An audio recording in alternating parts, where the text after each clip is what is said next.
ಸಚೇತನದ ವಿಷಯ ವೀರ ಮಹಿಳೆಯರ ಪಾತ್ರಾಭಿನಯ. ಚೆನ್ನಭೈರದೇವಿ ಇವರು ಕರ್ನಾಟಕದ ಇತಿಹಾಸದಲ್ಲಿನ ಪ್ರಸಿದ್ಧ ಮಹಿಳಾ ಆಡಳಿತಗಾರರಲ್ಲಿ ಒಬ್ಬರು. ಅವರನ್ನು ಮೆಣಸಿನ ರಾಣಿ ಎಂದು ಕರೆಯಲಾಗುತ್ತಿತ್ತು. ಇವರು ಸುಮಾರು 16ನೇ ಶತಮಾನದಲ್ಲಿ 4 ವರ್ಷಗಳ ಕಾಲ ಉತ್ತರ ಕನ್ನಡ ಜಿಲ್ಲೆಯಲ್ಲಿ ಆಡಳಿತ ನಡೆಸಿದರು. ಇವರ ಆಡಳಿತದಲ್ಲಿ ಮೆಣಸು ಹಾಗೂ ಮಸಾಲೆ ಪದಾರ್ಥಗಳ ವ್ಯಾಪಾರವನ್ನು ಅಭಿವೃದ್ಧಿಪಡಿಸಿದರು. ಪೋರ್ಚುಗೀಸರೊಂದಿಗೆ ವ್ಯಾಪಾರ ಸಂಬಂಧ ಹೊಂದಿದ್ದರು.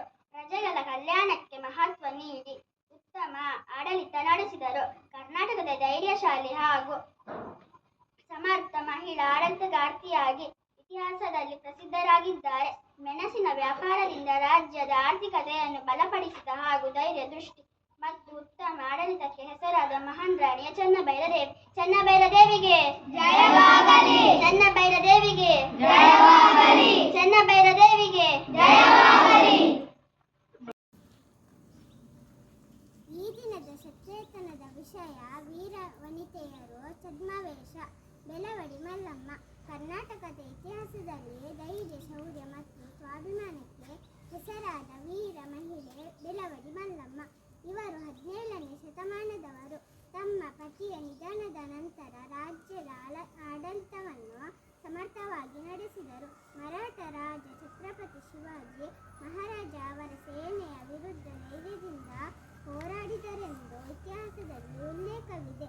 ಇವರು ಆತ್ಮಗೌರವ ಮತ್ತು ಉತ್ತಮ ನಾಯಕತ್ವಕ್ಕೆ ಹೆಸರುವಾಸಿಯಾಗಿದ್ದರು. ಕರ್ನಾಟಕದ ವೀರ ಮಹಿಳೆಯರಲ್ಲಿ ಪ್ರಮುಖ ಸ್ಥಾನ ಪಡೆದಿದ್ದಾರೆ. ರಾಜ್ಯವನ್ನು ರಕ್ಷಿಸಲು ಅಪ್ರತಿಮ ಧೈರ್ಯ ಪ್ರದರ್ಶಿಸಿದರು. ಯುದ್ಧತಂತ್ರ ಮತ್ತು ನಾಯಕತ್ವದಲ್ಲಿ ನಿಪುಣರಾಗಿದ್ದರು.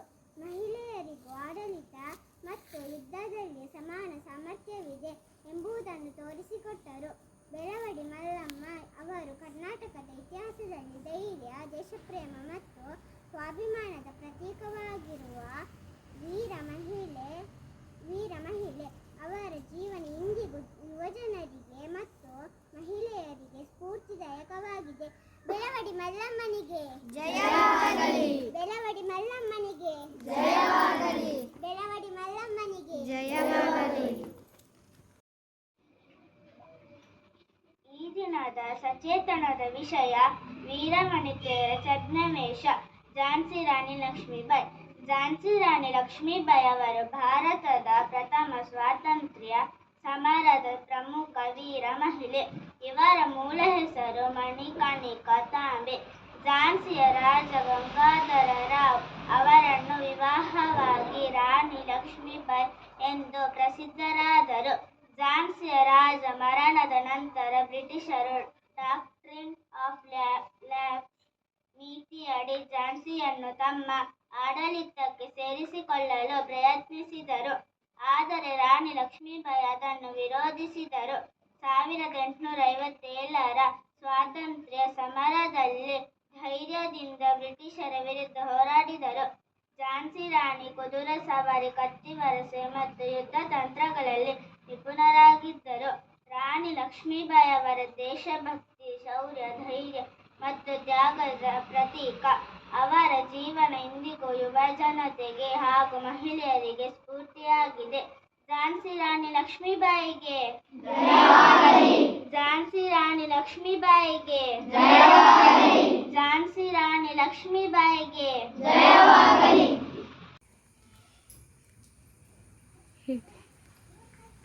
ಈ ದಿನದ ಸಚೇತನದ ವಿಷಯ ವೀರ ಮಹಿಳೆಯರ ಛದ್ಮವೇಷ. ಕಿತ್ತೂರು ರಾಣಿ ಚೆನ್ನಮ್ಮ. ಕಿತ್ತೂರು ರಾಣಿ ಚೆನ್ನಮ್ಮ ಕರ್ನಾಟಕದ ಹೆಮ್ಮೆಯ ವೀರ ಮಹಿಳೆಯರಲ್ಲಿ ಒಬ್ಬರು. ಅವರು ಈಸ್ಟ್ ಇಂಡಿಯಾ ಕಂಪನಿ ವಿರುದ್ಧ ಧೈರ್ಯವಾಗಿ ಹೋರಾಡಿದ ಕಿತ್ತೂರಿನ ರಾಣಿ. ರಾಣಿ ಚೆನ್ನಮ್ಮ ಬಾಲ್ಯದಲ್ಲಿಯೇ ಕುದುರೆ ಸವಾರಿ, ಬಿಲ್ಲುಗಾರಿಕೆ ಮತ್ತು ಕತ್ತಿವರಸೆಗಳನ್ನು ಕಲಿತಿದ್ದರು. ರಾಜ ಮಲ್ಲಸಜ್ಜ ದೇಸಾಯಿಯ ಅವರನ್ನು ವಿವಾಹವಾಗಲು ಕೆಲವೇ ವರ್ಷಗಳಲ್ಲಿ ರಾಜ ಮರಣ ಹೊಂದಿದ.